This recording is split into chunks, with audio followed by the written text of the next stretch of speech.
तारकासुर का अंत करने के बाद जब कार्तिकेय भगवान कैलाश पर रह रहे हैं तो बहुत खुशनुमा वातावरण है। मैया पार्वती जी के साथ कार्तिकेय बहुत खुश है। कार्तिकेय जी को बहुत प्रेम मिला है। लेकिन एक बार माँ ने कुछ ज्यादा ही डांट दिया, और डांटा इसलिए महादेवी ध्यान में बैठे हैं और महादेव डमरू बजा रहे हैं। तो महादेवी कार्तिकेय को आज ऐसे कहना तो महादेव को है कि जब भी मैं ध्यान में बैठूं तभी डमरू बजाना जरूरी है क्या? तुम्हारी तपस्या तपस्या, मेरी तपस्या तपस्या नहीं है। तो कहना तो महादेव को है, पर ऐसे तो डायरेक्ट कहनी वो नहीं हो रहा ना। तो कार्तिकेय के मूड पर धर के कहा कि तू कह नहीं सकता था कि माँ ध्यान में बैठी डमरू बजा रही है। ऐसे कई बार आपने देखा होगा कि वो मियाँ बीवी में लड़ाई है जाए तो पति पत्नी लड़ पड़े तो बालकन की वैसी कुटाई है जाए। गुस्सा तो पापा से थी और ठोक बालक दिए। बालकन का तो कसूर भी नहीं था।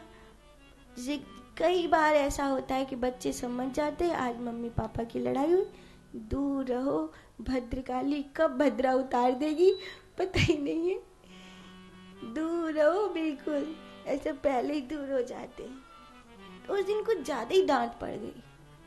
इतनी डांट तो कभी पहले सोची भी नहीं थी। कृतिकाओं के राज में रहे थे, बहुत लाड़ मिला था। जो गुस्सा होके चले गए, खूब गुस्सा हो गए। तो महादेवी बोली चलो अपने बेटा को मना कर लाते हैं। महादेव बोले चलो। तो श्री शैल पर्वत पर वहीं पर बैठे गुस्सा होके। तो जैसे गए मनाने तो जहाँ बैठे थे वहां से थोड़ा और दूर चले गए। तो महादेव ने कहा अब उसके ज्यादा पीछे मत पड़ो, अगर उसको साथ रखना है तो यहीं रहो। कई बार संतान की परिस्थिति भी माँ बाप को समझनी पड़ती है। हमेशा अपनी दृष्टि से नहीं चलता। बेटा बेटी की भी तो दृष्टि से सोचो, उनकी क्या स्थिति है, उनकी क्या परिस्थिति है। उनकी परिस्थिति हो सकता है ऐसी हो कि वो नहीं निभा पा रहे हो उन चीजों को जो आप उनसे अपेक्षा करते हो। तो अगर थोड़े बेटा बेटी झुक रहे हैं तो थोड़ा सा माँ बाप को भी झुक जाना चाहिए।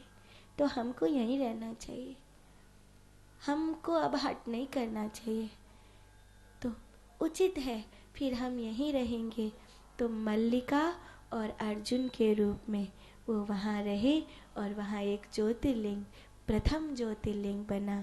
उसका नाम हुआ मल्लिकार्जुन ज्योतिर्लिंग। बोलिए मल्लिकार्जुन भगवान की।